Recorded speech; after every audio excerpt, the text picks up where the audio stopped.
마태복음 25장 의 청주제는 왕의 다시 오심을 기다리는 사람들. 확실히 다르죠. 여기 들어와서는 뭐 심판을 하거나 아니면 뭐 예루살렘에 올라가서 무슨 일 보러 그런 것이 아니고, 또 예수님이 오실 때를 말하는 게 아니고, 오실 때를 대한 얘기는 24장에서 다 재앙에 대한 얘기만 했지, 기다리는 것에 대해서도 물론 말씀하셨어요. 깨어있으라고 몇 번 강조를 하셨죠. 근데 이걸 이제 구체적으로 어떻게 살다가, 너희들이 살다가 내가 올 때에 다시 만날 것인가에 대한 거기에서 우리가 그 말씀을 기다리는, 왕을 오심을 기다리는 사람만 그것을 알 수가 있어요. 그러니까 지금 예수님을 기다리는 사람 됐잖아요, 내 안에서. 그러면 이 말씀이 이해가 되는 거예요. 받아들여지는 거예요. 예수님을 안 기다리는 사람들은 이 말씀이 어쩌면 어떤 방법론의 선택 같은 거, 뭐 그런 거, 어떻게 뭐 무슨 일을 어떻게 해가지고 이렇게 해서, 그래서 내가 땅에서 무슨 일을 어떻게 해야지, 이제 이런 게 관심이 있을 거고요. 성령을 통해서 주님의 오심을 알고 있는 사람들은 이 삶이 어떤 방법으로 영적인 삶을 살아서 주님을 맞이할 건가, 여기에 초점이 맞을 거예요.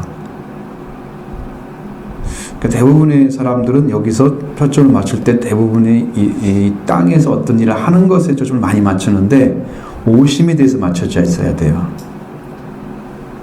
그래서 우리가 재림을 지금 준비하는 시간, 24장을 더불어서 25장에서는 확실하게 재림을 준비하는 그 모습으로 딱 들어가는 거예요. 굉장히 중요하다고 보는 거죠.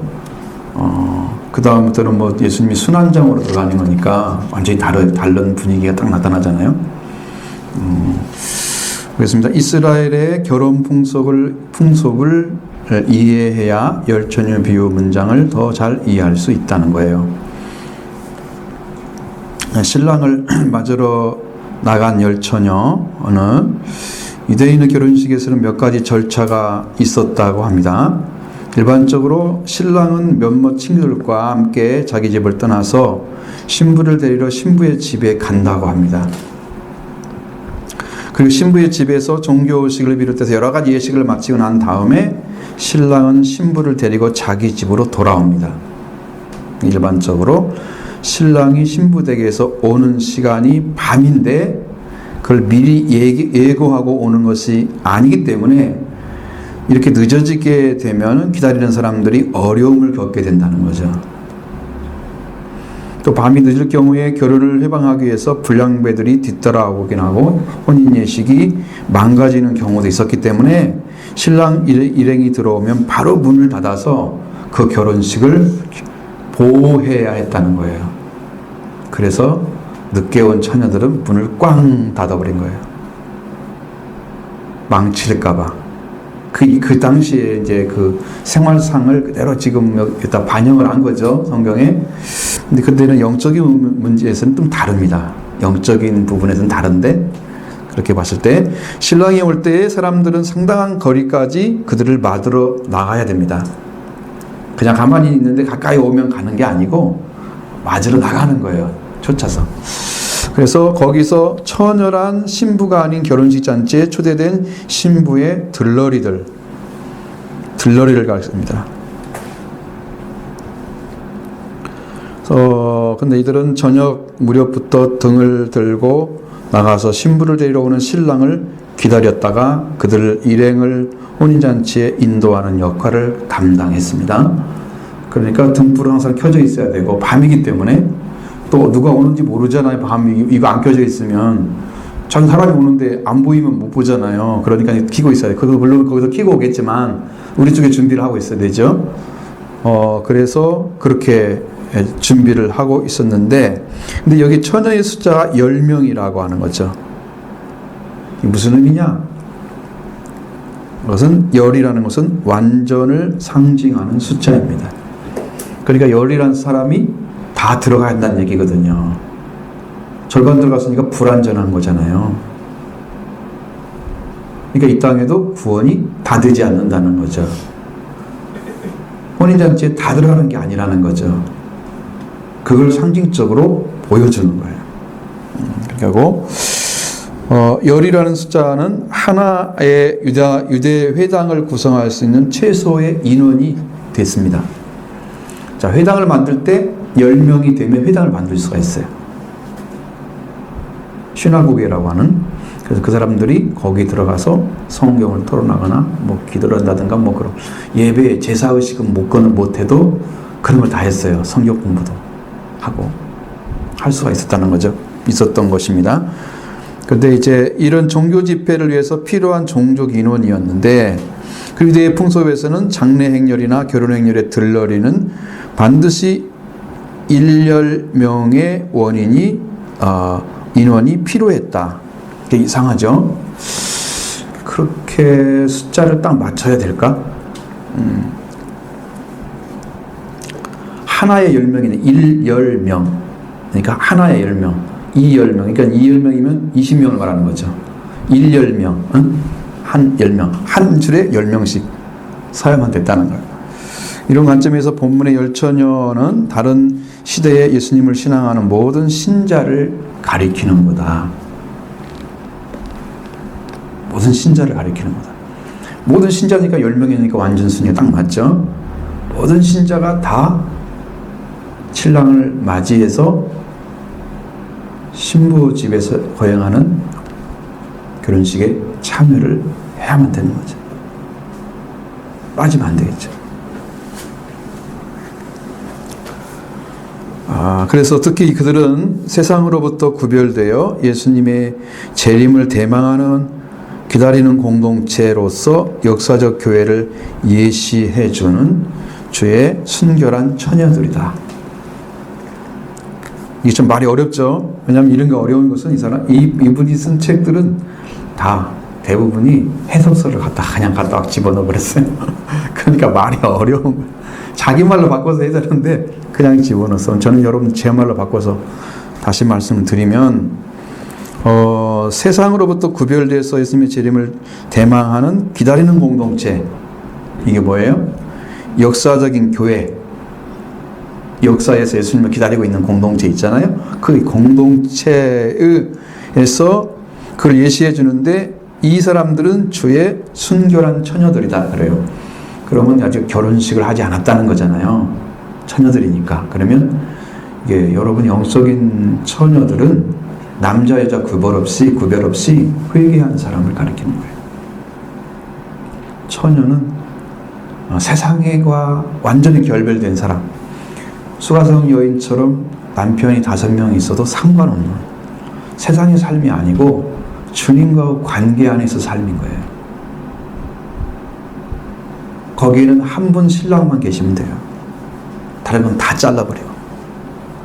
그래서 이 세상과 관계 맺고 살았던 모든 사람들이 다 청산되고 그리스도와 관계 맺은 사람으로 딱 들어오는 게 처녀인데 그 영적인 처녀들이 신랑과 함께 신부집에 혼인잔치에 들어간다는 거예요.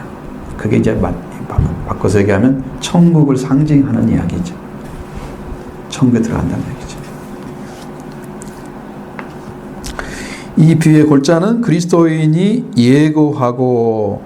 예비하고 깨어있는 종말적인 태도를 권장하고 있는 내용이다. 그러니까 이것도 좀 말이 어렵죠.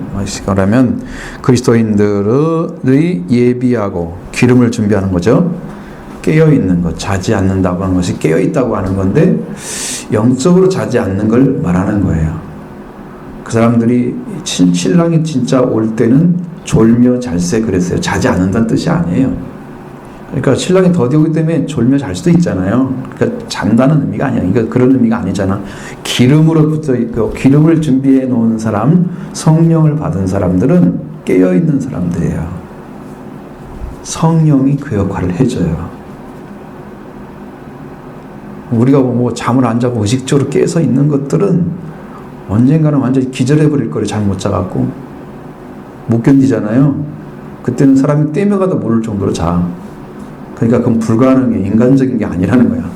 육의 몸을 말하는 게 아니라는 거지. 영적으로 깨어있다고 하는 것을 여러분 말씀드렸죠. 정신을 차린다. 그 다음에 뭐라고 그랬어요? 취하지 않는다. 술 취하지 않는다. 두 가지 근신하여 깨어 기도하라 할 때 그것이에요. 그러니까 여러분, 자지 않는다고 하는 것은, 정신을 차린다는 것은 가장 정확한 우리가 하나님께 주신 개발되어진 이성이나 우리가 판단할 수 있는 능력 같은 것을 성령으로 주시면 성령께서 가르쳐 주시는 말씀을 가지고 우리가 뭘 알 수 있냐 그러면 다 선악간에 분별할 수 있는 능력을 우리 지각을 통해 사용하도록 만들어 주시거든요. 그러니까 하나님이, 예수 그리스도가 이 땅에 오신다 그러면 그것을 다 알 수 있게 지각이 된다 이 말이죠. 되는 거죠. 그게 정신 차린 상태. 그 다음에 취하지 않는 것은 세상의 것과 세상의 것들. 그러니까 세상은 이제 죄로 말미암은 것들이죠. 이런 것과 해서 완전히 결별된 상태. 술이 취하거나 세상에 취하면 역시 그것에 깊이 관여하고 있는 상태. 그러니까 오늘 제가 준비하는 말씀 가운데도 중요한 내용이 하나 있더라고요. 진짜 중요한 내용이 하나 있더라고요. 근데 우리가 그걸 간과하고 살아요. 그 위치는 더 높은 위치예요. 말씀인데, 이제 그런 것은 여러분들이 이제 설교 시간을 통해서 주의를 들으면 될 거예요. 잘 들으시면 저 굉장한 지금 생각하지 못했던 말씀들을 다 들을 수 있습니다. 그 다음 열처녀 비유는 이거 뭐냐면 큰 1번을 보겠습니다. 큰 1번의 열처녀 비유. 이건 이제 전통적인 것입니다. 마태복음 25장 1절로 13절. 이것을 뭐라고 다시 하이픈을 치고 했냐면 대신관계, 신에 대한 관계라고 썼습니다. 대신관계.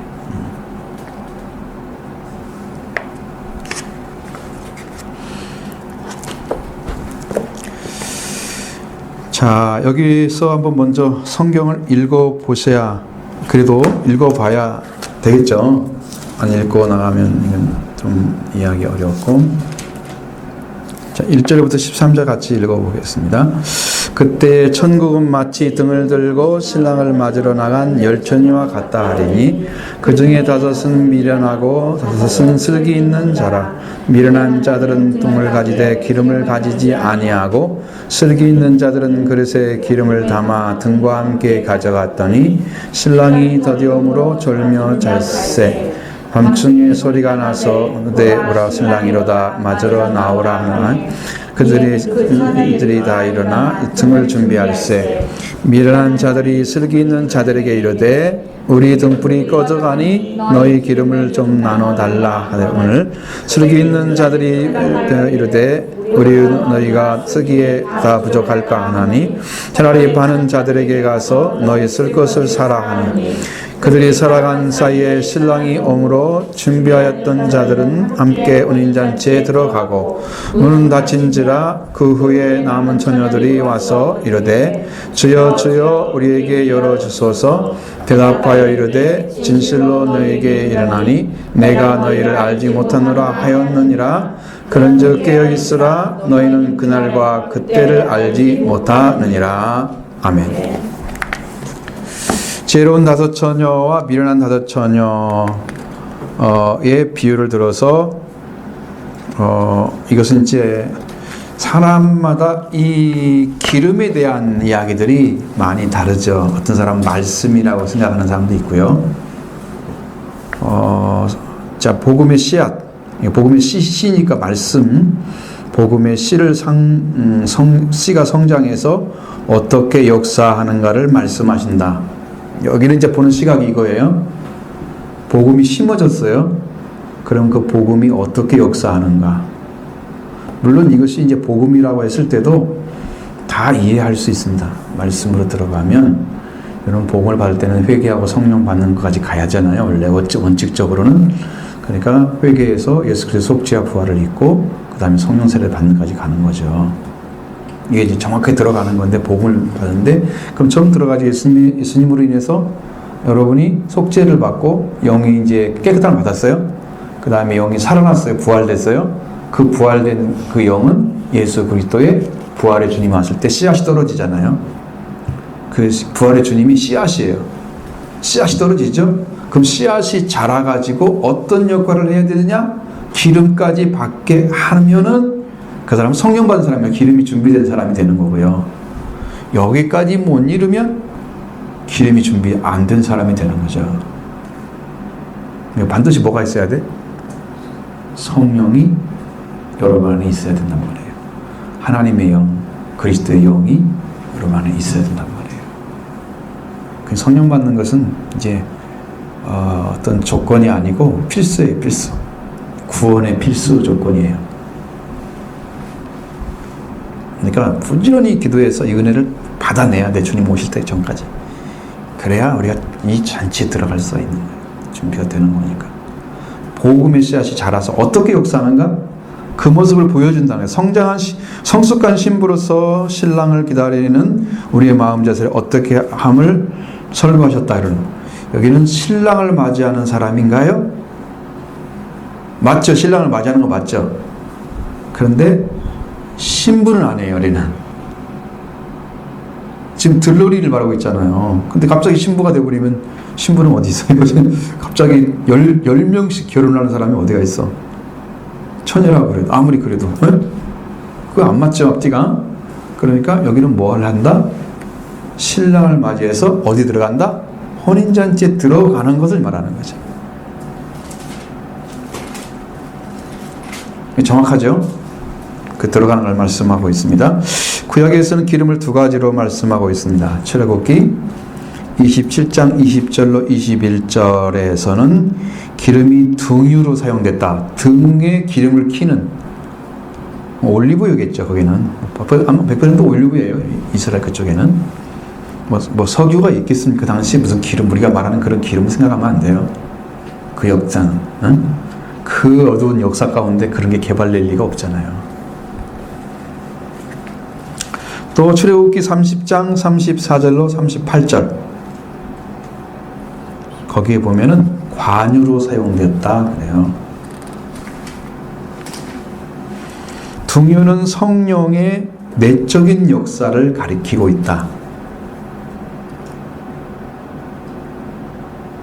관유는 성령의 외적인 역사를 가리키고 있다. 자, 그러면 내 쪽에서 성령이 계시면 등불이 어떻게 돼요? 켜져야 되겠죠? 그럼 여러분의 눈이 밝아지는 거죠. 성경에 보면 눈이 어두우면 온몸이 어둡고 눈이 밝으면 온몸이 밝으니라. 뭐가 켜져야 됐다는 거예요? 밝다는 것은 불이 켜졌다는 거예요. 말씀이 성령이 오신 사람은 불이 켜져서 온몸이 밝은 거야. 여러분 육신의 눈도 어두워지면 몸이 아주 둔해져요. 한번 하시면 알아. 눈 감고 한번 걸어가 봐. 일단 머리 뇌가 명령을 못 하잖아. 보니까 아주 둔감해지잖아. 근데 눈이 약간 흐려져 봐. 다 안 보이잖아. 빨리 못 움직이지. 도망도 빨리 못 가지. 이게 육적인 눈이라 역할을 말이죠. 그럼 영적인 눈은? 영적인 눈은? 영의 눈은? 영의 눈이 열려져 갖고 영의 눈이 딱 떠져서 다 보여지면 여러분 다 볼 수 있죠? 있습니다. 근데 여러분 지난번 가나안 7축에 얘기 말씀드렸잖아요. 왜 못 보고 있는지에 대해서. 이제 그것은 여러분 영적으로 깊이 들어가면 그 안에 들어가 있어요. 저쪽 안에. 이걸 꼬집어내서 얘기하는 것은 별로 도움이 안 돼요. 여러분한테는. 그게 뭔가를 제가 알기 때문에 감지가 되기 때문에 얘기하는 거예요. 감지도 안 되는데 만드는 얘기는 여러분의 영적 도움이 하나도 안 되는 거고요. 어차피 말을 하지 말아야 돼요. 그렇게 하려면. 자, 그런데 이제 그런 부분이 있어요. 그래서 등유는 성령의 내적인 역사를 예표하는데 성령님 우리 내면에서 역사에서 우리의 성품과 속사람을 변화시켜서 성령의 사람으로 바뀌게 한다. 네, 그건 맞는 이야기죠. 왜냐하면 성령이 역사하는 것은 성령은 다 말씀을 사용하세요. 성령이 사용하는 것은 다 말씀이에요. 이 말씀을 믿는 자 가운데 역사하시는 거죠. 성령이 오셔요. 성경은 그렇게 얘기하는 것은 별로 없어요. 거의 하나님의 말씀을 받아들이는 사람 속에 그 말씀이 역사한단 말이 있는데, 성령이 그때 오신다 그걸 잘 모르잖아요. 그런 말을 쓴 게 별로 성경 없어요. 본 적이 없어요.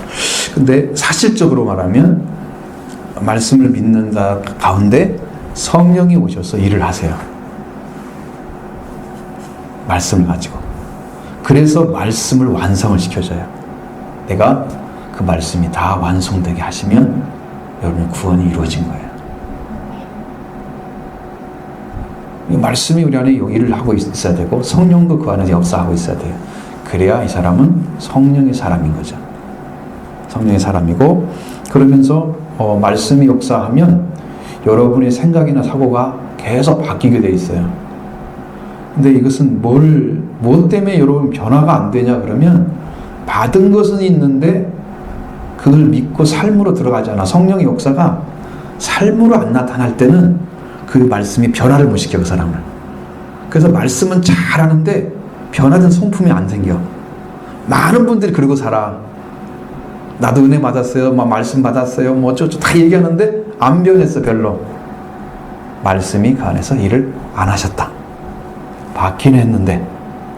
그래서 변화의 삶이 아니고, 옛사람은 거의 그대로 있고, 영적으로 조금 깨닫는 것은 빠르고, 영적으로 듣고 빠른 것은 판단하는 건 빠르고, 받는 것도 빠른데 변화는 안 되는 사람. 잘 보셔야 됩니다. 우리가 그러기가 쉽기 때문에 그런 거예요. 그러기가 쉽기 때문에. 그래서 그렇게 되지 않아야 되는 것은, 말씀을 믿는데 성령의 역사를 통해서 여러분이 이루어지면 그는 가장 정확하게 변화의 역사를, 성품까지 변화시킵니다. 사고나 의식세계나 가치 기준까지 다 변화시킵니다. 그래서 의식이나 생각이 변화가 안 된 사람들의 모습을 보면, 이것은 말씀을 받는 것에 충실한 사람들이지, 이 사람들은 말씀의 변화를 삶을 살아가지 못하고 있다는 거죠. 그러니까 기도해가지고 말씀 많이 받는 사람들, 나는 그렇게 중요하다는 건 안 해요. 못 받으면 안 되지만 그걸 중심으로 해가지고 많이 받는다는 그 자체가 옳은 게 아니에요. 그 자기 재산이 아니야. 말씀은 이루어져야만 자기 것이 되는 거예요. 자기 소유가 아니면 못 써먹어요. 말씀 알아도 아무런 능력이 안 되는다, 이거 말이지. 사탄도 못 이겨요, 그런 거 가지고. 사탄이 더 잘 알아요. 내가 바울다고 예수, 너는 누구냐 그러면서 귀신 쫓아오는, 그 성경에 나오잖아요. 이 믿음 없는 사람들이 막 예수 이름 부르고 막 해가지고 나 능력 있는 것처럼 하다가 당하는 거예요. 그 강해요. 가능한 얘기입니다. 그 다음에 성령의 9가지 열매는 내적인 역사 때문에 맺어지는 것입니다. 성령이. 그럼 여러분 안에 정말 사랑도 화평도 있고 평화도 있고 기쁨 충만하죠. 그 다음에 우리 인내, 오래 참음 같은 것들, 자비하는 충성, 온유, 절제, 이런 거 있잖아요. 충성이란 단어는 피스티스예요. 그러니까 뭐냐면 믿음의 믿음. 근데 왜 우리는 그것을 충성으로 번역을 했는지 나는 잘 이해가 잘 안 돼요. 그건 아마 어떤 사람들이 그렇게 번역을 해놓으니까 한국 사람들이 따라갔을 가능성이 높아요. 독자적으로 그냥 못하고. 원어로 보면 딱 피스트, 믿음인데? 페이스라고 나와 있는데, 정확하게? 그걸 어떻게 다른 걸로 바꿔가지고 충성이란 말로 바꿔놓을 수가 있어요. 믿음의 열매 맺습니다. 믿음의 열매 맺어져요. 절대 열매도 맺어집니다. 이것은 이제 성령이 내적으로 역사하기 때문에 우리의 성품이 하나님의 아들의 성품으로 변화된 상태, 성품 변화가 온 거예요. 인격적인 변화를 가져오는 성도의 삶이 이제 내적으로 변화가 되어 있으면요, 빛이 나와요. 그 안에서 아까 빛이 나온 말씀드렸죠. 빛의 역사에서 내가 산자의 모습이 딱 드러나죠. 그럼 내 안에 하나님께서 일을 하시고 성령으로 말씀으로 이루어졌으면 내 안에서 빛이 나와요. 다른 사람들이 감지할 수 없는 빛이 있어요. 감지할 수 있는 빛은요, 모세와 같이 하나님의 계명을 가지고 왔을 때 얼굴에서 빛나는 거 있잖아요. 그거 보이는 거잖아요. 근데 여기 내적으로 들어온 것은 어떤 사람은 뭐냐면 진짜 성령 받고 은혜 반에 가는 사람만 그 사람을 알아볼 수가 있어요. 대부분은 몰라봐요. 제가 여러분이 아무리 얘기해도 내가 어떤 영적 상태인지 여러분은 몰라요. 대부분은 몰라요. 쉽지 않아요. 그거 알기가. 그러니까 여러분 성령 받고 은혜 받아서 속히 어떠한 능력을 보여서 어떤 일을 하려고 하시는지를 여러분이 안다면 정말 교회에 충성한 사람 될 거예요. 100% 충성할 거예요. 그것이 이제 하나님께 원하시는 거예요. 근데 우리가 그거 잘 모르니까, 하나님 어떤 명령을 주시고 어떻게 일을 하려고 하는지 잘 모르니까 협조하지 않죠. 자기 방법대로 신앙생활 하죠. 순수하지 않죠. 그러니까 그건 상당히 문제가 심각한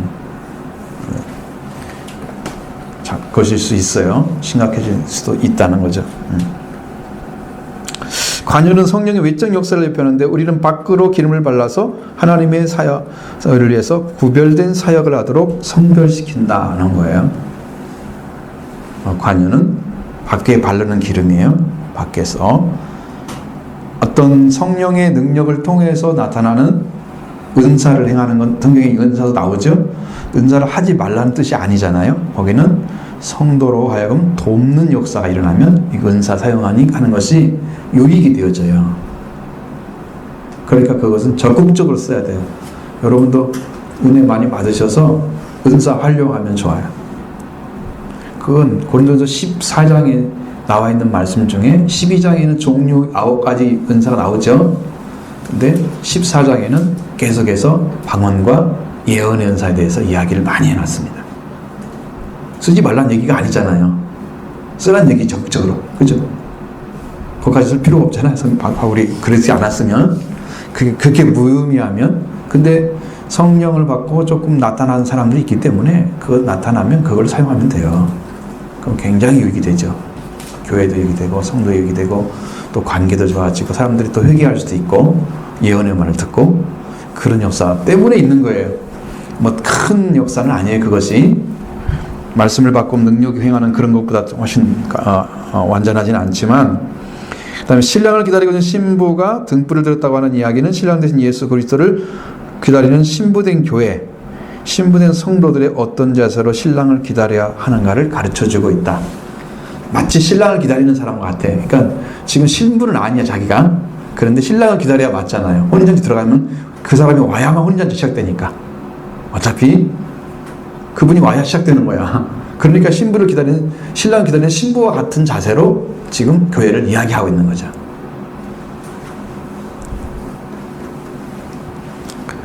신부로서 더욱 준비해야 될 것은 이런 사역의 문제보다는 내면의 문제가 더 중요한 사실을 말씀하고 있습니다.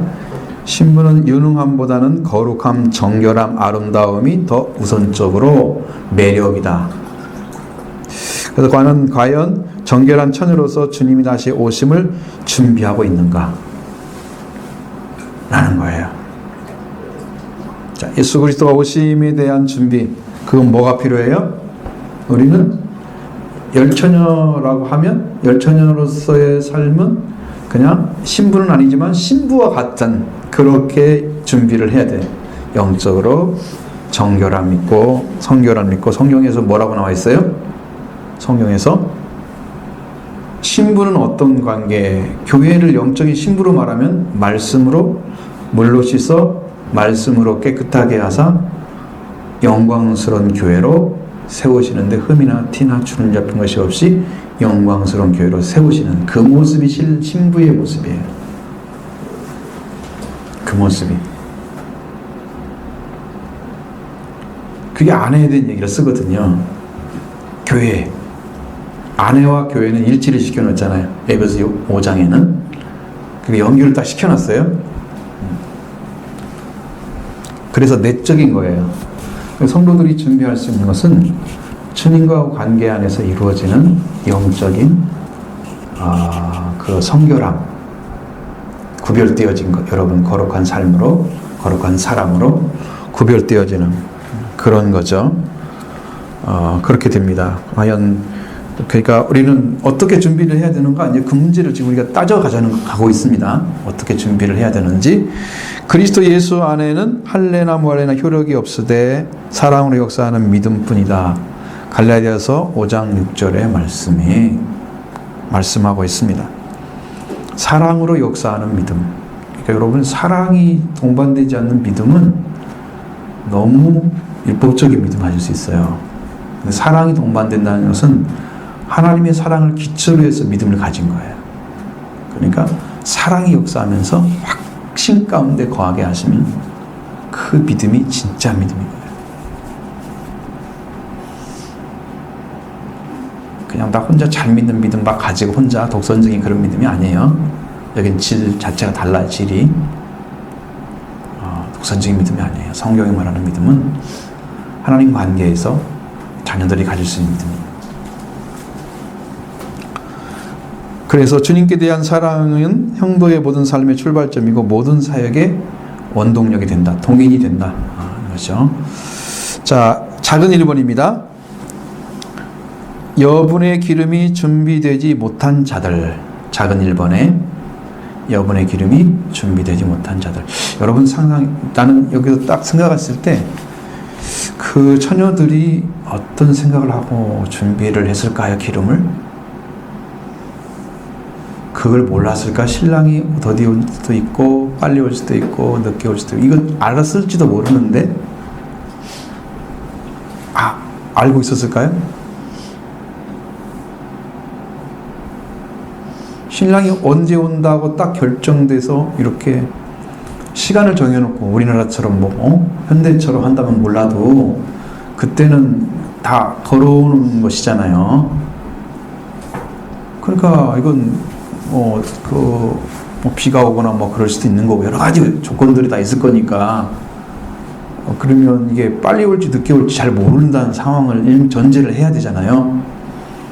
그러면 기름의 여부는 당연히 준비를 해야 될 상황 아니겠어요?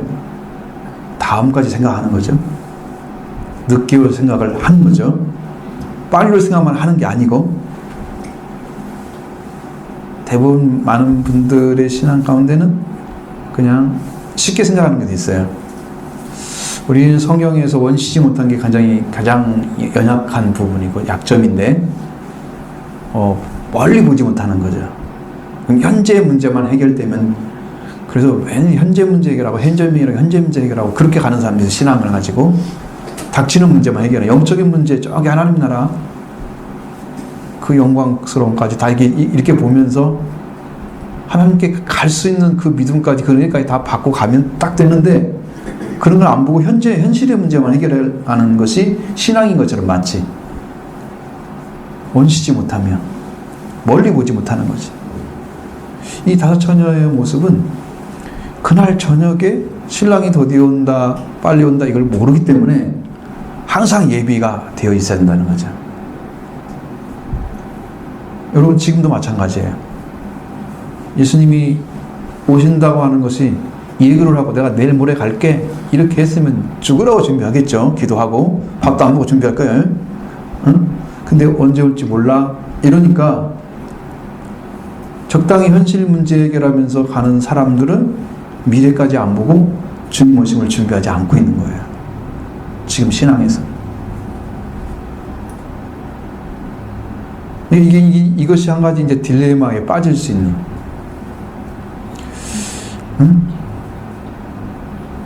근데 이 말씀을 들으면서는 빨리 준비해야지. 그리고 딱 밖에 나가면 세상 문제 먼저 해결해야지. 그래서 마음이 어디 먼저 쓰이냐? 말씀이 안 쓰이고 보편적인 생활에 너무나 많은 시간을 쏟아붓고 있죠. 그 유지해가는 것은 거의 비슷한 삶을 살잖아요. 자, 미름 5 처녀들은 등불은 있었고 일시적으로 불빛이 있었지만 주님 오시는 날까지 그 빛이 지속되지 못했다 하는 거예요. 그러나 지혜로운 처녀들은 기름을 여유 있게 준비했기 때문에 신랑을 맞이할 수 있었다. 여러분, 이게 미련한 것과 지혜로운 것 차이가 뭐예요? 아주 간단하잖아요. 여분의 기름을 준비하느냐 못하느냐 그 차이였어요. 그게 미련과 지혜로운 것의 차이라면 참 너무 비좁은, 너무 좁은 상태. 그게 지혜인지? 그냥 기름 준비하는 게 상식인 것 같은데, 우리가 보기에는 상식일 것 같은데, 그게 지혜와 미련의 차이라는 것을 성경에서 명명하게 얘기하고 있어요. 명백하게 얘기하고 있어요. 사람들의 시각 속에 들어가 보면 분명하다는 거죠. 정말로 미래를 준비하고 주님의 오심을 향해서 준비하고 있는지, 아니면 현실의 문제에서 불만 좀 켜지면 대형어처럼, 여러분 불 조금 켜져가지고 되면 조금 여러분 마음에서 기도하다가 좀 은혜 좀 내려오면, 아 오늘 은혜 받았어, 기도하다가 좀 기쁨이 오면 아 됐어, 충만함 아니죠. 근데 거기다 끝나는 사람이 많아요. 참 그것도 안 돼가지고 힘든 상황도 많긴 하지만, 그 기본적인 은혜가 안 내려와서 평안을 못 찾고, 그래서 기쁨이 없고 신앙생활에 했더니 활기가 없는 이런 상태가 된 것도 대부분일 수 있는 건데, 진짜 은혜를 받게 되면, 그래서 1시간가 부족해요. 기도가 3시간 하면 충족해요. 그런 은혜를 충만히 받다가 들어가요. 그 기도가 성령이 인도하는 기도라면. 그리고 시간 가는 줄도 몰라요. 사실은 시간 정해놓고 하는 것은요, 시간은 자기가 재는 거잖아요. 성령이 재는 게 아니고요. 그래서 완전한 기도를 하지 못해요.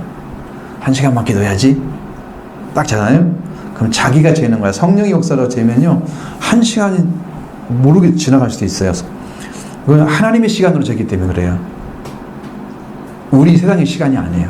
그래서 3시간, 4시간이 금방 지나가는 거예요. 성경 말씀을 나누잖아요. 제가 이제 우리 정 목사님 오셨을 때 주석 같은 데 가가지고 가서 그 집에, 어머니 집에 있는 집에 가서 보면 몇 마디 아는 것 같은데 한 2시간 가버리고 그래요.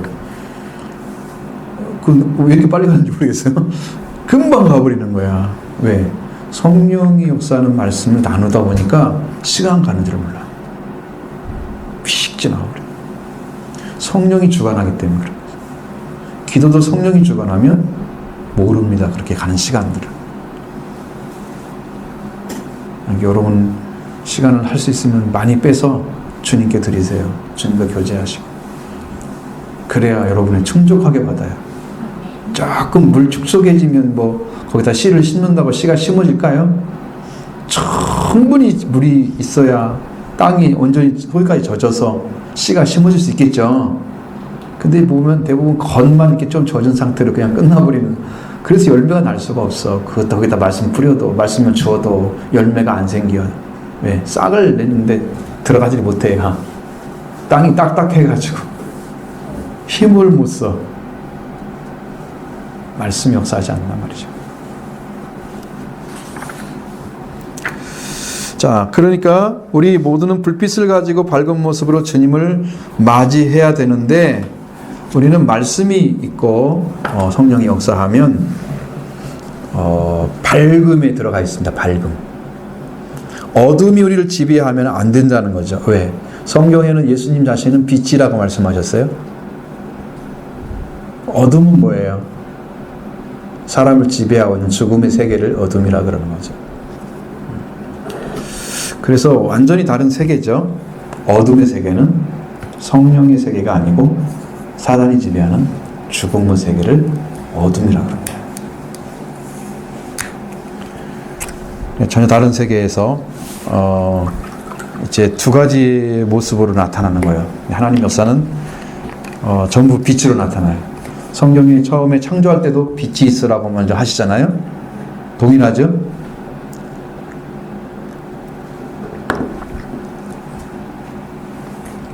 그래서 성령의 사람인지 아닌지 하는 것을 알 수 있는 사람은 이 사람이 어둠에 있는지 빛에 있는지를 아는 거예요. 이 사람이 생명에 속해 있는지 사망에 속해 있는지 아는 거예요. 그의 의식이나 생각, 지배하는 그런 세계가, 자기 속에서 지배되어지고 있는 세계가 죽음이 지배하는 세계에 있으면 어둠이 지배하는 거예요. 그러니까 성령이 지배하는 빛의 역사, 성령이 지배하는. 그래서 그게 검증이 필요해요. 그리고 우리 자신들도 그걸 또 살펴봐야 되죠. 내가 어둠에 있는지 빛에 있는지. 주님은 이미 다 이겨주셨지만 우리 안에 확신으로 다가오지 않은 것 때문에 내가 그걸 모른단 말이에요. 왜냐하면 성경이 다 계시잖아요. 주님이 다 이루어주셨다고 얼마든지 말씀하고 있잖아요. 근데 그걸 말씀으로 받아가지고 나한테도 이루어졌구나. 이걸 주님의 은혜로 확인해야 되는데 이런 믿음으로 들어가지 않고 계시의 말씀으로 안 받아들이니까 그냥 그걸 붙잡고 들어가야 되거든요. 주님이 주셨다고 말씀하셨잖아요. 전 믿습니다. 만약에 여러분들이 정말 답답하고 힘든 상황이 되잖아요. 그러면 예수님을 인정해 드리세요. 주님을 인정해 드리세요. 주님이 이런 구원을 주셨습니다라고. 이런 구원의 능력을 가지고 오셨습니다. 주님은 죄를 사해 주셨고 주님은 부활해 주셨습니다. 우리한테 오셔서 나의 구주가 되어 주셨습니다. 임무가 되었습니다. 그 주님이 우리의 왕이십니다. 계속 인정해 드려보세요. 여러분 심령이 확 펴지기 시작할 거예요. 활력이 생기기 시작해요. 한번 해보세요, 여러분. 기도하는 게 아니에요, 이것은. 기도와 같은 거지만 난 눈 뜨고 아무 상관없는데 주님은 내 안에서 일을 하고 계셨어요. 왜? 당신이 믿는 자 가운데만 일을 하시는 거지. 인정해 줍니다. 우리가요, 주님을 너무 무시해요. 인정하지 않고. 나는 스스로 인정하고 주님은 인정하지 않아요. 나는 나를 인정하고 싶고 주님은 인정하고 싶지 않아요. 왜?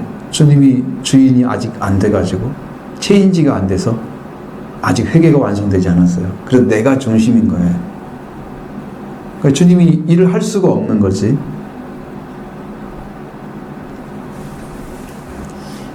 주님은 무시하지 마세요, 여러분들. 주님도 섬기셔야 됩니다. 인정해드려야 됩니다. 확실하게. 나의 자리에 내려오셔야 돼요. 우리는 피조물의 자리에 서 있어야 됩니다. 창조주 앞에, 제일 창조하신 주님 앞에 우리는 피조물에 서야 됩니다. 당신이 주인이십니다. 인정해드리는 게 창조주 앞에 서는 건 똑같은 겁니다. 예수님은 우리의 주인이십니다. 우리를 새로운 피조물이라고 그랬잖아요. 새 피조물이죠? 그러니까 타락한 우리가 다시 살게 된 것은 예수님의 창조 때문에 산 거예요. 구원의 창시자를 통해서 창시자로 오신 그분이 우리를 살렸기 때문에 내가 우리의 주인을, 창조주도 주라고 그러지만 예수님도 주라고 그런 거예요. 그래서 주의 의미 아시겠죠? 주님으로 인정해 드리기 바랍니다. 너무 중요한 신앙 고백이기 때문에 오늘 말씀을 드리는 거예요. 자, 그래서 하나님 말씀을 선포되면 맨 먼저 빛이 오게 된다는 거예요. 어둠에 속해 있는 자들에게 빛을 딱 전하는 거예요. 예수 그리스도 빛입니다. 말씀이 육신이 되어신 예수 그리스도가 빛입니다. 성경에는 그분을 참빛이라고 얘기해놨습니다. 세상의 빛과 다르다는 거죠. 세상의 어떤 빛보다 다르다는 거죠. 아무리 지혜를 깨달은 사람보다 더 다르다는 거죠. 이분만이 참빛이고 진짜 빛은 없다는 거예요. 완전한 빛은 예수 그리스도가 빛입니다. 그럼 그 말씀이 선포되고 복음이 빛을 발하게 된 선포가 되어지면 빛이 들어가면 여러분 안에도 밝아지게 되는 거죠. 어둠이 물러가요.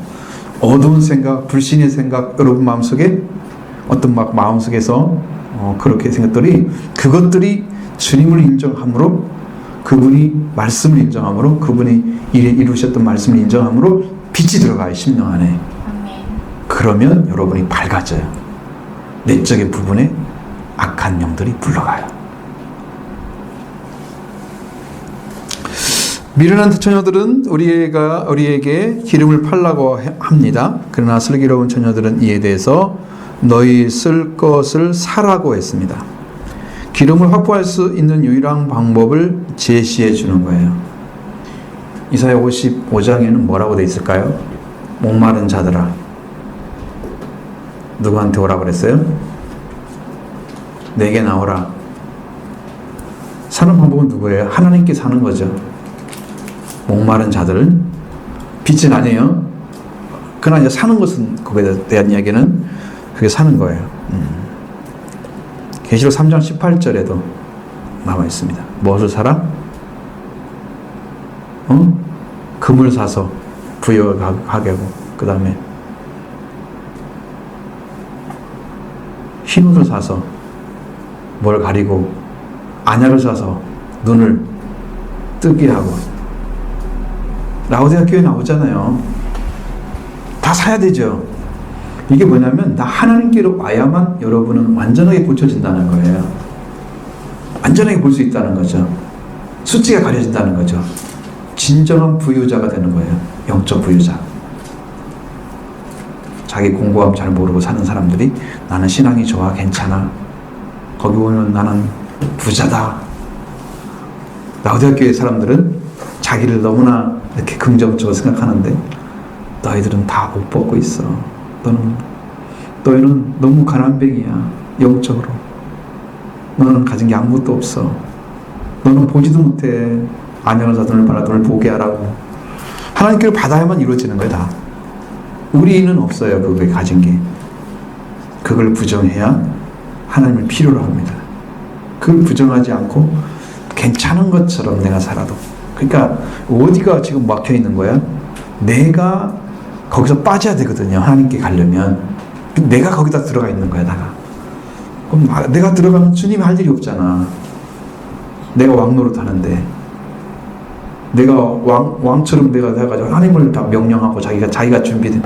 내가 빠져야 하나님의 구원이 내게 필요한 것이 그대로 올 수가 있잖아요. 이 차이가 분명합니다. 그 다음에 하나님의 구원과 은혜는 값진 보화를 획득하기 위해서 모든 희생을 감수하듯이 값을 치르고 얻는 것입니다. 값을 치르지 않고 얻으려고 하는 것은 공짜죠. 여기 뭐라 그래요? 기름 나눠달라고 그랬죠? 값 안 치르고 얻으려고 하는 거잖아요. 남의 거 갖다 쓸 수 없어요. 은혜는. 아무리 부자라도 그분을 통해서 주시는 하나님의 말씀이 그 입에서 나와서 다른 사람이 받는 거예요. 그냥 내 걸 갖다 여러분들이 주고 싶지만 이게 줄 수가 없는 거라니까. 너 받아. 이렇게 줄 수 있는 게 아니야. 보이지가 않으니까. 이 믿음이라는 세계, 말씀의 세계는 영적인 거기 때문에 그걸 주시는 분이 종을 통해서 주시든지 아니면 직접 주시든지 하나님께서 말씀을 통해 주시든지 그러겠죠. 그래서 그걸 받을 수 있잖아요. 하나님께로 와야만 돼요. 100% 하나님께 와야 됩니다. 그래야 받을 수 있어요. 값을 치러야 됩니다. 그래서 그 은혜의 값, 은혜 받기 위해서 여러분이 희생하고 고생하는 일들이 있어야만이 값을 치른 거예요. 그게 그 다음에 준다는 거죠. 내게로 나오라. 나아가는 것이 값을 치르는 거예요. 그 마음이 찾아지지 않으면 그걸 수고를 안 하죠. 주님 주세요, 아버지 주세요, 하나님 주세요, 이거 안 하죠. 그걸 찾아진 사람만 달라 그래요. 기도도 그걸 찾은 사람만 필요로 해요. 하나님 나에게 필요해요. 줄 수가 있는 거죠. 그게 은혜는 비결이에요.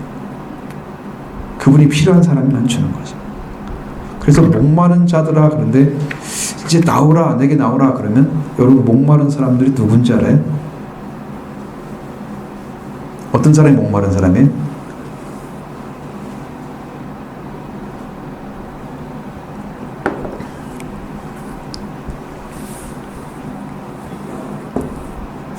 이게 말하면 참 어려워. 그냥 알고 있는 것 같은데 탁 얘기하면 무슨 말인지, 무슨 말을 꺼내야 되죠?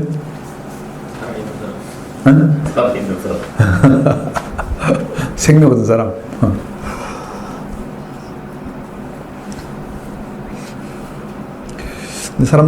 사람들의 신앙 가운데는 실제로 믿음의 삶을 통해서 우리가 목마르다 이걸 느낀다고 하면, 이 사람은 영적 기가를 겪고 있는 거예요. 그런데 이것을 세상적으로 메꾸질 않아요. 여러분, 그냥 뭔가 그 신앙이 없는 사람들이 영적인 피로감이 와, 이렇게 정신적으로 힘들면 그걸 채우기 위해서 쉬러 간다든가, 뭐 놀러 가서 일을 한다든가, 어디 뭐 여행을 간다든가 이런 걸로 채워버리잖아. 근데 진짜 목마른 사람들은 거기로 가지 않아. 하나님께로 가는 거지. 그 수고를 하는 거지. 수고를 통해서 얻어지는 거야. 하나님께 나아가는 거야.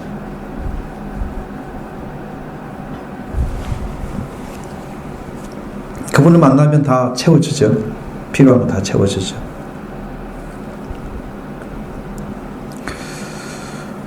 그래서 이 값은 인간의 노력이나 자유 이런 것이 아니고 하나님 편에서 제공하는 것인데 하나님이 베어주신 은혜로 받아들이는 일이 필요하다. 금방 다 말씀드린 게 다 그렇게 받아들이는 거죠. 우리가 받아들이는 것만 필요하다 그랬죠. 다른 방법이 아니죠. 내가 인간적으로 만들어 수고를 많이 했더니 주셨네 그런 거 아니에요. 그런 수고로 주려면 뭐 노력하라 그러지 어떻게 뭐 준다고 그래 그냥. 노력하면 네가 받을 거야. 뭐 그렇게 말씀하셔야지. 그러나 전부 은혜로 되어 있으면 성경은 은혜로 되기 때문에 여러분이 나오는 것은 그분을 인정하고 그분이 어떤 분인지를 알고 그렇게 순종하는 중심을 찾는 것이 제일 중요하죠. 내적인 부분. 미련한 자의 마음을 미련한 자는 자기의 마음을 믿고 자 잠언서 28장 26절 한번 보시죠. 뭐라고 써 있는지.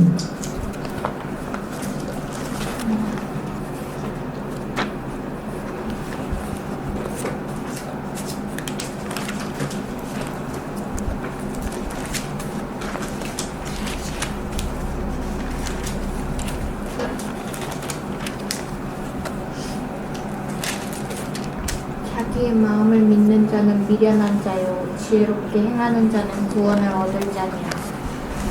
자기 마음을 믿는 사람이 있대요. 그 사람이 미련한 사람이래요. 스스로가 나는 괜찮아 뭐 스스로 뭐 그렇게 생각을 하든지 그 자기 스스로가 자기를 자꾸 옹호하고 좋다고 괜찮다고 생각하는 사람들 있잖아요. 그러니까 나 스스로가 만족하는 사람들은 삶이 좀 편안할 거예요. 왜냐하면 불평이 별로 없어. 만족한 사람들. 자기를 믿는다 그러면서 자기 자신에 대해서 신뢰감이 얼마나 될지 모르지만 보편적으로 인간의 부족함이나 연약함이나 아니면 부패성 같은 걸 잘 모르기 때문에 실제로는 자기가 어떤 존재인가를 인식을 못하고 있는 사람들이 자기를 믿어요. 자기 마음을 믿어요. 자기를 믿을 수 없는 존재라는 걸 알아야 되는데 그래서 미련하다는 거죠.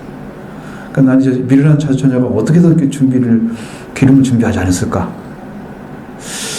그건 상식 같은데 그건 자기가 준비한 게 이 정도면 충분할 거야. 그 전에 오시겠지 뭐. 이렇게 준비한 사람도 있잖아요. 그건 자기 생각이죠. 그렇게 온다는 보장이 어딜 가도 없는데 끝에서도 뭐라 그래요? 깨어있으라 그러잖아요.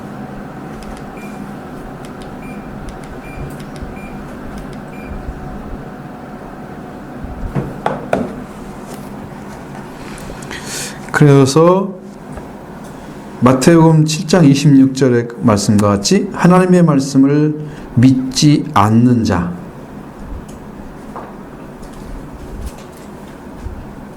마태복음 7장 26절 한번 보시면 여기도 하나의 성경을 해석하는 거니까 이게 괜찮은 거예요 오히려.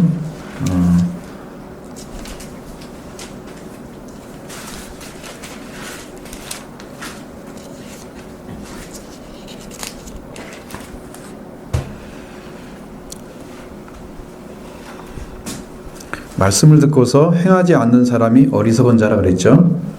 말씀대로 모래에 지옥을 지은 어리석은 사람 같다 그랬어요.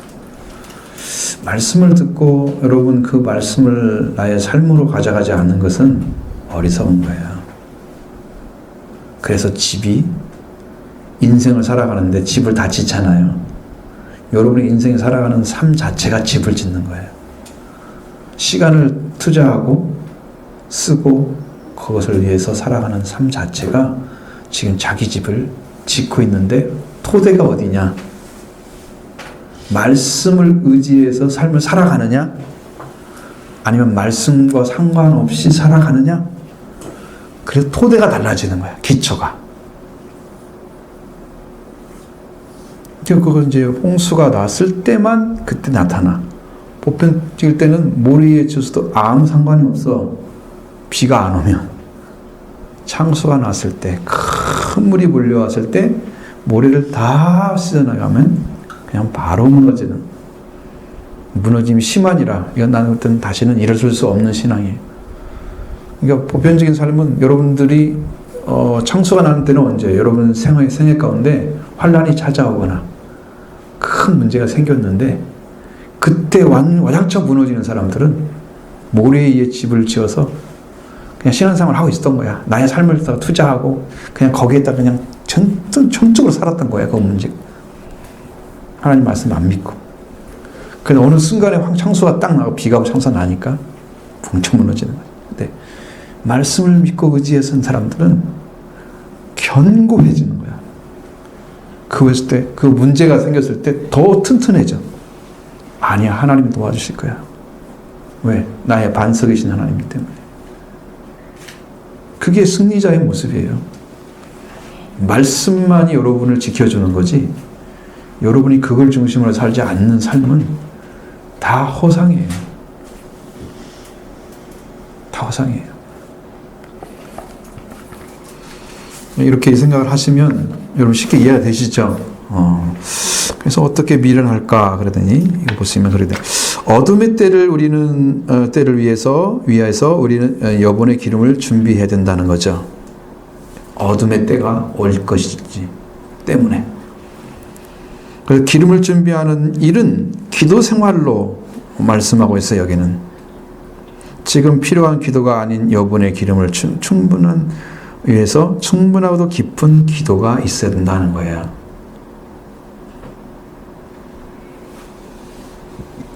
핑계 대면 안 돼요.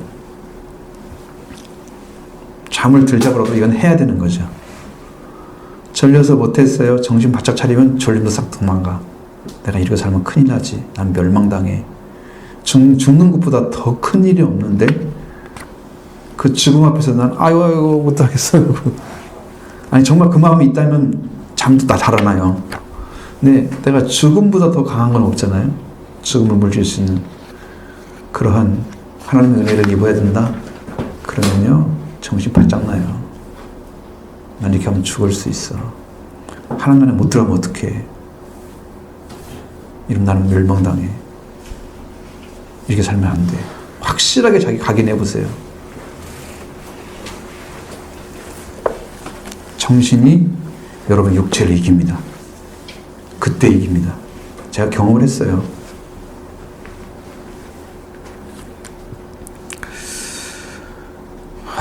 그 다음에 작은 2번 미련한 다섯 처녀의 특성입니다.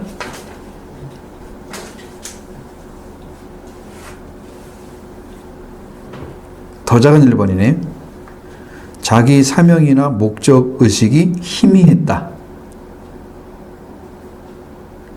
사도행전 19장 32절.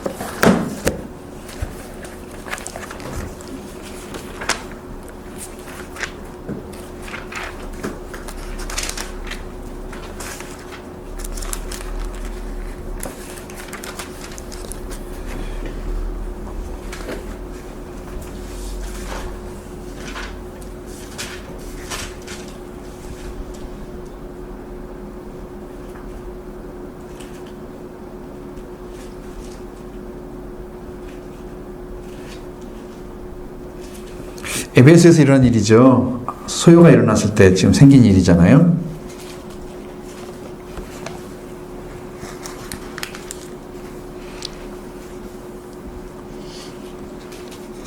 바울이 설교하고 에베소에서 일어난 소동의 문제입니다.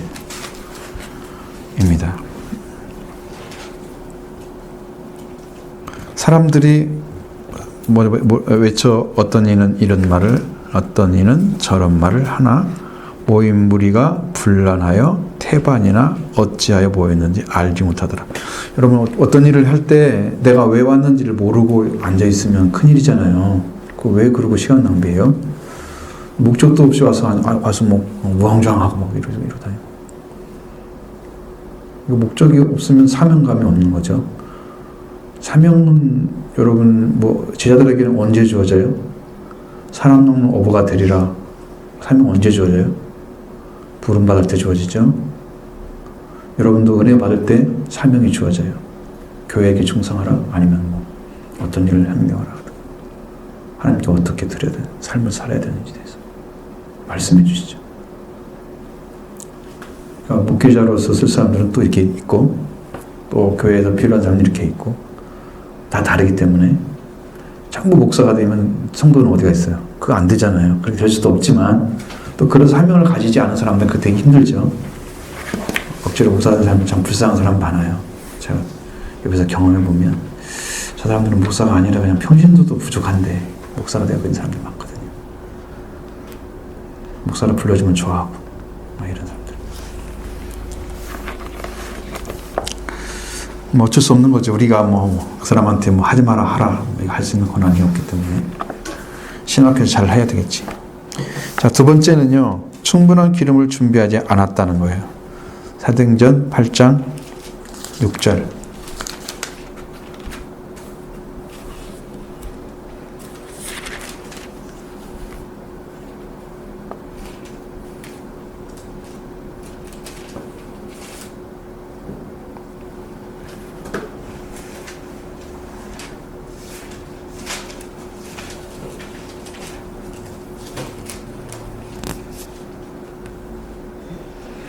자, 여기 빌립이 지금 사마리아 성에서 복음을 전하는 모습이죠. 그러니까 그 사람들이 말씀을 따른 게 아니라 빌립을 따랐다고 나오잖아요.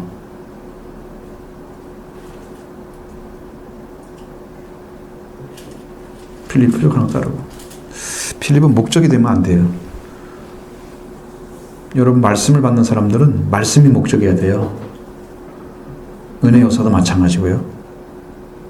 근데 잘못 보면 그가 하는 말도 듣고 행하는 표도 보고 한 마음으로 그가 하는 말을 따르더라. 그 사람을 따라가는 거잖아 지금. 목적의식이 없는 거죠. 그리고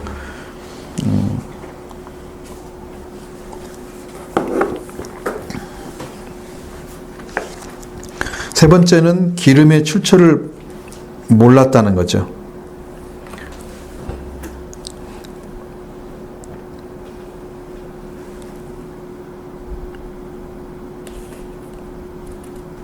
자, 8장 18절부터 22절의 말씀. 사도행전. 시몬이 사도의 안수로 성령 받는 것을 보고 돈을 들여 이르되 이 권능을 내게도 주어 누구든지 내가 안수하는 사람은 성령을 받게 하여 주소서 하는지라 하니 베드로가 이르되 네가 하나님의 선물을 돈 주고 살 줄로 생각하였으니 네 은과 네가 함께 망할지어다. 하나님 앞에서 내 마음이 바르지 못하니 이 도에는 네가 관계도 없고 분깃될 것도 없느니라. 그러므로 너의 이 악함을 회개하고 주께 기도하라. 혹 마음에 품은 것을 사하여 주시리라. 회개도 열어줬죠. 그 돈을 주고 선물을 달라, 성령을 선물 하나님께 주시는 것을 돈을 주고 나한테 달라고 그랬단 말이에요. 꼭 신 받는 것 같은 세상의 신처럼 하나님의 성령을 그렇게 표말을 했어요. 출처가 어딘지 모른다는 거죠. 이것은 하나님께로 오는 걸 모르고서 바울이 주는 것처럼 마치 그러니까 네가 주니까 나도 나한테도 좀 줘라 이런 이게 미련한 거예요. 어디서 받아야 되는지를 모르는 거죠. 미련한 처녀와 같은 의미야. 그래서 자근자근 네 번째는 신랑을 맞이할 기회를 놓쳤다 하는 거예요. 히브리서 12장 7절.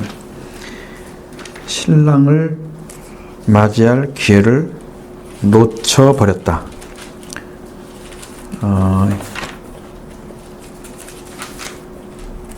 자, 크게 한번 찾으면 읽어봐요.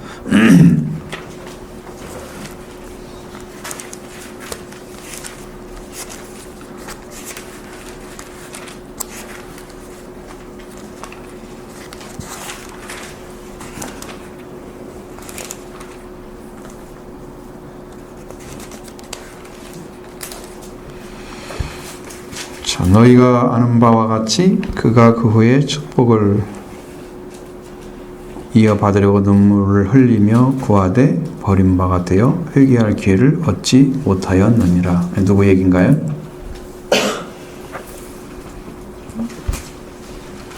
16절에 보면 에서 이야기잖아요. 그죠? 여기서 12장 17절 이렇게 나오죠? 근데 여기서 축복을 받으려고 눈물을 흘리며 구하되, 여러분 한번 기회를 놓쳐버리면 축복을 다시 받을 수 없습니다.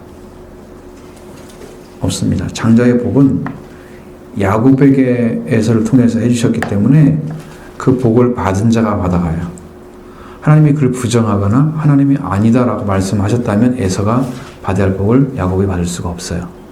근데 하나님은 이렇게 이삭이 축복하는 것에 대해서 아무 말씀도 안 하셨어요. 그건 허락하시다는 건 그렇거든요. 그래서 이제 그 후에 가서 이제 복 좀 달라고 나도 좀 복 좀 달라고 그래서 눈물을 흘리며 구했지만 버림바가 됐다 그랬어요. 그러나 회개할 기회를 얻지 못했다. 다시는 하나님께 돌아올 수 있는 기회를 얻지 못했다. 여러분 처음부터 뭔가 문제가 있었죠. 바깥은 사람, 들사람으로서 에서는 너무 열심히 돌아다니면서 사냥을 해가지고 그냥 그걸로 즐거움을 삼고, 당시 사냥은 엄청난 걸 거예요. 남자다운 모습으로 최고의 모습을 가지고 있겠죠. 야곱은 이제 그냥 집안일은 하고 이런 평범한 그냥 아주 좀 못난 남자처럼 아마 그렇게 보였을 가능성이 높죠. 그랬을지라도 그 모습은 아닌 거죠. 하나님께 축복받을 때는 다르잖아요. 물론 어머니가 큰 자가 작은 자를 섬기겠다고 두 민족을 이룬다, 국민을 이룬다고 말씀하시고, 태중에 있을 때 하나님의 음성을 들었잖아요. 그러니까 어쨌든 작은 자가 큰 자가 되게 만들어야 돼. 이게 장자가 바뀌어야 돼.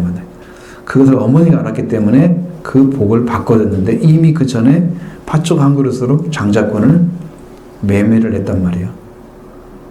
그것으로 인해서 이미 형도 그런 장자권에 대한 그 가치를 상실해버린 상태가 됐고, 그러면서 자기 걸 뺏어갔다고 얘기하는데, 성경적으로 잘 읽어보면 야곱이 뺏어가는 건 아니고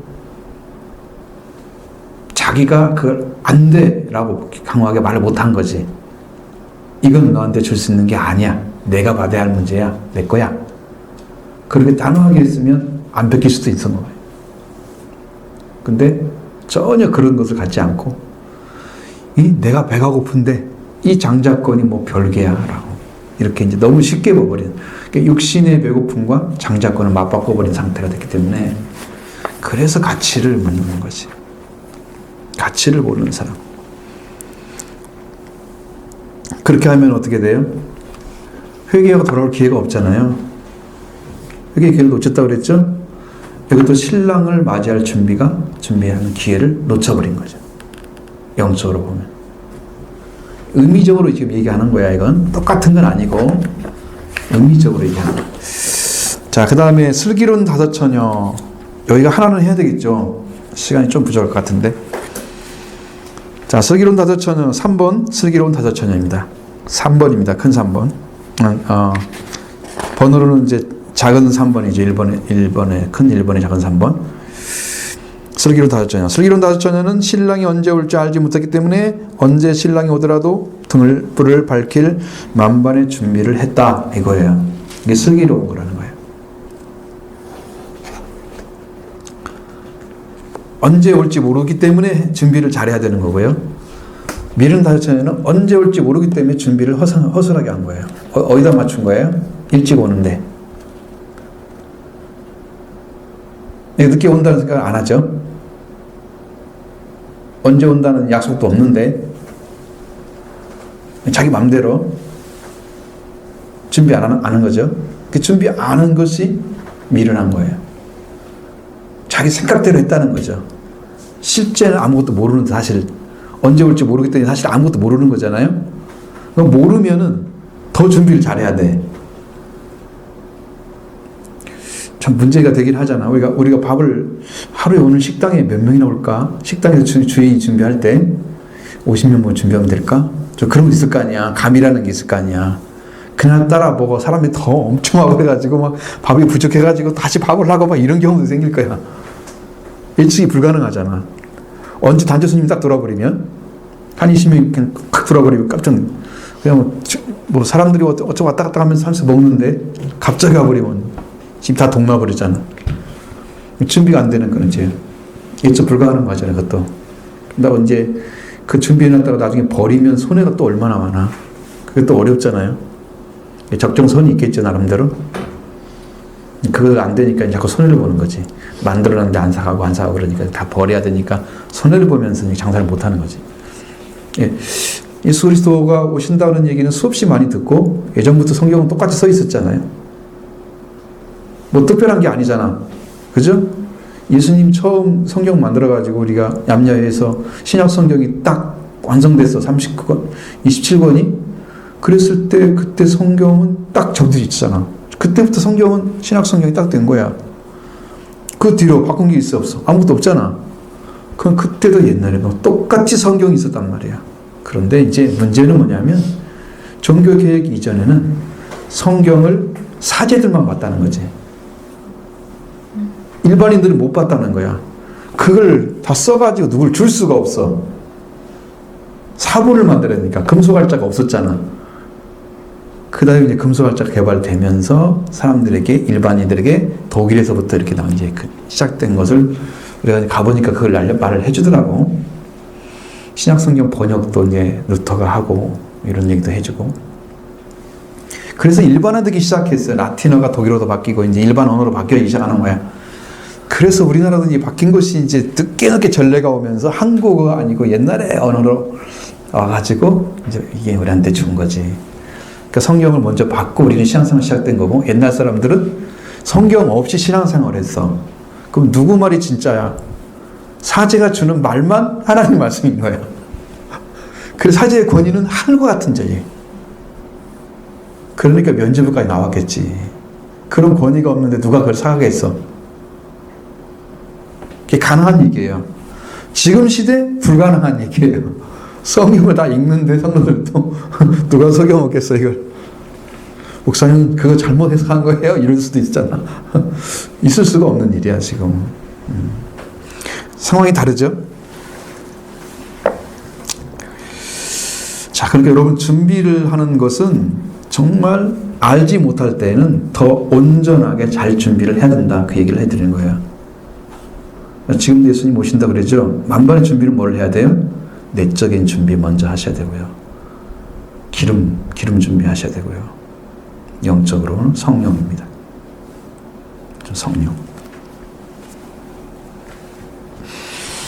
이렇게 기름 준비된 덕덕에 신랑과 함께 혼인잔치에 들어갈 수 있었는데 이례적인 은혜나 체험이나 행함이 결여된 믿음이나 그리고 영적 건강을 성실한 태도로 예수님의 재림을 맞이할 수는 없다는 거예요. 자, 여러분 영적인 부분이 잘 채워지려면 뭐 어느 순간에 한번 은혜 받았어. 그게 전체인 줄 알고 신앙생활 하는 사람이 있어요. 내가 왕년에 이런 신앙생활을 했어. 나 이런 사람이야. 그래서 지금은 어떠냐 물어보면 지금 더 중요하거든요. 지금 모르겠어. 이러면 이제 믿음이 없는 거야, 이것은. 구원이라고 하면 구원받은 사람들은 시간이 흘러갈수록 더 성장을 해요. 살아있는 것은 성장을 해요. 이게 생명이잖아요, 하나님 생명. 말씀이 점점 성장을 해요. 그러면 이제 하늘나라의 것이 조그만해 보였다가 점점 크게 보여. 시야도 조금밖에 못 봤다가 다 보면 점점 넓어지는 거야. 높이와 깊이와 넓이가 다 달라져. 점점 커지는 거야. 하나님에 대해서, 예수님의 사랑에 대해서 더 넓어져. 그러니까 더 완전한 복음을 알 수가 있고 이해할 수 있고 증거할 수가 있는 거죠. 성장한 사람들의 모습이에요.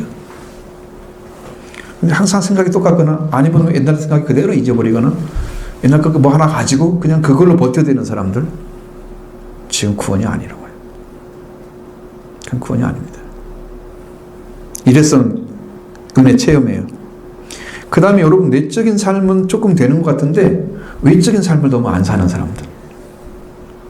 그 사람이 빛이 있는데 빛을 좀 보여줘야 할 거 아니야. 영적으로. 그러면 생명으로 살거나 수고가 있어야 되는데 수고를 안 해 하나도. 사랑을 증거하지 않아. 이런 거죠. 근데 이제 그 다음에 이제 영적인 건강이 나빠. 육신의 건강은 엄청 힘을 쓰는데 영적인 건강은 하나님과 관계나 예수와 관계나 이런 것들에 대해서는 전혀 신경을 안 써. 영적인 관계가 항상 나빠. 이러면서 예수님을 준비했다라는 것은 있을 수가 없는 거죠. 오직 그분의 재림을 늘 염두에 두고 날마다 준비성 있는 신앙생활을 하는 자만이 기쁨으로 맞이할 수 있습니다. 그러니까 하루라도 그치면 안 되는 거죠. 오늘은 여기로 갔다가 또 돌아왔다가 이렇게 하면 안 되는 거예요. 계속 성장하게 돼 있어요. 성령을 받으면 나는 뒤로 같은 것 같은 잘 모르겠는데 어렸을 때는 그래, 영적 어렸을 때는. 근데 시간이 지나가면 갈수록 점점 성장하는 걸 느껴요. 그게 이제 다른 점이에요. 다른 거하고 내가 살아있는 거죠, 신앙이. 그러니까 성장하는 것은 이제 주님과 함께 관계가 더 깊어지는 거기 때문에 여러분 더 많은 것들을 하나님부터 받아낼 수 있습니다. 더 풍족한 은혜를 경험할 수 있습니다. 더 온전한 말씀이 풍성해지고 생명도 풍성해집니다. 성령도 더 강력하게 역사합니다. 내가 하나님께 기쁜 일을 행위를 했으면 하나님이 거기다 배상을 해주는데요. 그때 나한테 기쁨을 딱 줍니다. 성령이 오셨어요. 내가 누구를 섬기고 있다 진심으로. 그럼 하나님이 기뻐하셔서 성령을 보내주십니다. 그게 신기하잖아요. 그러지 않을 것 같잖아요, 보통 하나님이. 근데 저는 그런 경험을 많이 합니다. 생명을 섬기며 사랑하며 그 마음이 진심이면 하나님이 기뻐하십니다. 놀라운 일이죠. 그래서 주님은 신부인 교회를 데리러 신랑으로 오십니다. 그러나 우리의 생각처럼 빨리 오시지 않고 더디 오십니다. 모두가 잠들어 한밤중에 오실 수도 있습니다. 교회는 깜깜한 어둠의 때라도 빛을 밝히고 오실 신랑을 맞이하러 충분한 기름을 준비해야 된다. 교회는 사람들을 얘기하는 거잖아요. 한 사람 한 분 한 분을 얘기하는 거잖아요. 한 분 한 분이 다 준비를 해야 된다. 성령과 살아있는 관계가 기름 준비되는 거예요. 성령과 나하고 관계가 완전해지면 기름이 항상 나한테 오게 돼 있어요. 성령께서 기름 부으십니다. 그래서 그리스도의 신부들은 빛 가운데 사는 자입니다. 왜? 그 기름이 준비되어 있으면 뭐가 나와요? 빛을, 등불이니까 빛을 딱 불을 켜가지고 등불이 준비된 거잖아요. 빛이 나오게 돼 있어요. 이게 은혜를 들어가는 거죠. 그래서 예수님께서 말씀하신 요한복음 8장 12절이나 12장 48절이나 사도행전 26장 18절 말씀 같은 말씀에 보면 예수님 자신이 자신에 대해서 얘기를 해요. 요한복음 8장 12절에는 예수님 말씀하시는 것이죠. 나는 세상의 빛이니 나를 따르는 자는 어둠에 다니지 아니하고 생명의 빛을 얻으리라. 자, 예수님을 따라가면 여러분도 생명의 빛을 얻습니다. 아멘. 동일하게 빛이 옵니다. 주님의 것이 내 것이 되는 거죠. 주님은 그걸 주러 오셨기 때문에 어둠에 있는 자들을 빛으로 옮기는 거예요. 그 다음 12장 46절 나는 빛으로 세상에 왔나니 물은 나를 믿는 자는 어둠에 거하지 않게 하려 함이로라. 자, 빛으로 세상에 오셨습니다. 예수님께서. 그러면 예수님을 믿어. 뭐라고 믿어요? 빛을 믿어. 그 빛이 내 빛이 되는 거죠. 어둠에 거주하지 않는다는 거예요. 내 삶의 터전을 두고 살지 않는다는 거죠. 빛의 삶의 터전을 두고 산다는 거예요.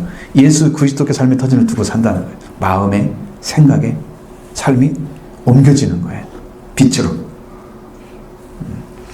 사도행전 26장 18절 그 눈을 뜨게 하여 어둠에서 빛으로 사탄의 권세에서 하나님에게 돌아오게 하고 죄사함과 나를 믿어 거룩하게 된 무리 가운데서 기업을 얻게 하리라 하더이다. 자, 눈을 뜨게 합니다. 그래서 어둠에서 빛으로 사탄의 권세에서 하나님께로. 사탄의 권세는 이게 죄의 권세를 가지고 있잖아요. 죄의 권세를 가지고 사람을 다스려요. 사탄이 그 권세를 깨트리고 돌아오죠. 하나님께 돌아오죠. 해방된 거예요.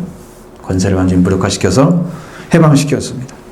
하나님께 돌아오게 해서 그리고 죄사함을 얻게 해서 제사함과 나를 믿어 거룩하게 된 무리 가운데 기업을 얻게 하리라. 이렇게 말씀하셨다는 거죠. 빛으로 돌아오는 거죠. 눈을 뜨게 하고 어떤 면에서 빛으로 돌아오게 하십니다. 그래서 우리에게는 말씀의 빛, 성령의 빛이 있어야 된다. 왜? 우리 받음이 있는 거죠. 우리가 스스로 만들어낸 건 아니고요. 받으면 있는 거예요. 그러니까 주셔야 되는 거예요. 자, 주시는 분하고 구하는 사람하고 똑같은 걸 요구해야 받을 수 있어요. 하나님은 이걸 주시기로 하는데 나는 이것 달라고 하면 이게 안 맞아. 코드가 안 맞았죠?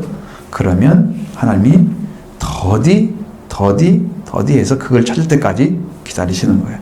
그러니까 여러분 기도가 응답이 안 되면 응답이 안 된 것이 응답이에요. 왜? 그게 하나님 원하는 게 아니기 때문에. 근데 많은 사람들은 실망을 하죠. 내가 원하는 거 못 받았다고. 지금처럼 좋은 시대가 어디 있어요? 어머니, 아버지, 어버이날 이런 때면 선물 뭘 드려요? 그러면 뭐 사가라? 그러면 사준단 말이에요 지금. 옛날에는 뭐야?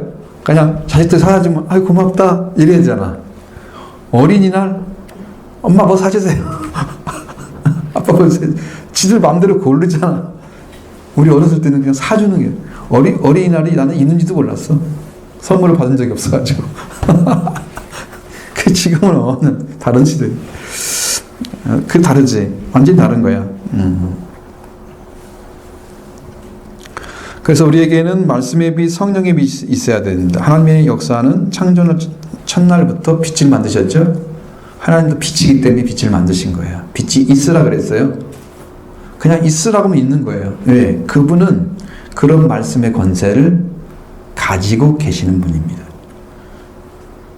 하나님께서 한 번 잘못 말씀하시면, 한 번만 말씀하시면 이 사람이 다 완전히 깨질 수 있어요. 그러나 창조자 하나님이 그렇게 할 일은 없죠.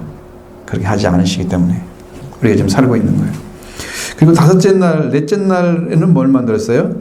낮과 밤을 주관하는 해와 달과 별을 만들었다. 우주를 창조한 거예요. 지구가 먼저 창조되고, 하나님의 창조 구원의 역사 시작된 날 첫날부터 빛으로 출발하면 해, 달, 별처럼 구체적인 발광체가 무엇인가 없어도 무엇인가 밝음이 시작되고 빛과 어둠이 나누어지는 거죠. 구별된 삶이 시작된다는 거예요. 그러니까 이 땅의 삶보다도 더 먼저 있어야 할 삶은 하나님과 관계의 삶이에요. 빛부터 창조하신 하나님의 자녀의 삶이 먼저인 거예요.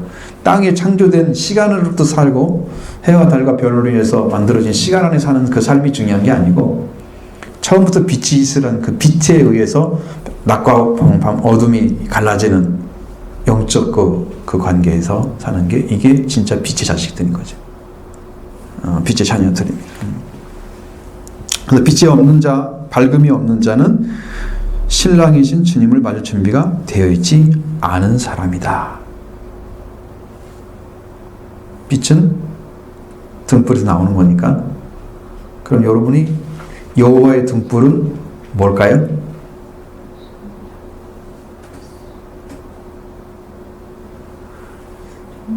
찾아오셔요. 찾아보면 나올 텐데, 금방 찾을 텐데. 여호와의 등불은 한번 찾아봐요. 성경으로. 한번 찾아봐. 지금 찾을 수 있으면 빨리 찾아봐요.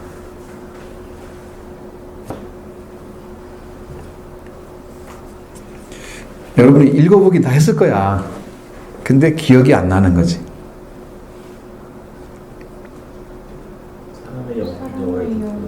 그죠? 그러니까 여러분이 여호와의 등불이 켜지면 여러분의 영이 살아나서 영이 빛을 내는 거야. 성령과 함께. 그 영이 살아나는 거지. 영혼이야, 영혼.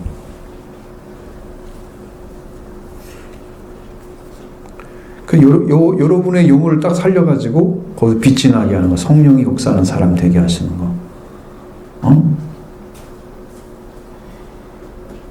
그러니까 진짜 빛이 켜진다니까. 내 안에 그 빛이 있는지 없는지 잘 모르지. 불이 켜지냐 안 켜지는지. 켜졌으면 알아. 뭐 안 켜졌으니까 모르는 거야. 영혼이 주님 말씀으로 딱 살아나서 주님 성령이 함께 계시고 그렇게 하면 영혼이 등불이 돼요. 여러분 영혼이 등불이 켜져요. 산자가 돼요. 그 놀라운 비밀들이 있어요. 그 안에. 이거 하나를 끝내야 되겠어서 시간을 좀 더 썼는데 열천이 비유는 여기까지 하고요. 혹시 질문 있으시면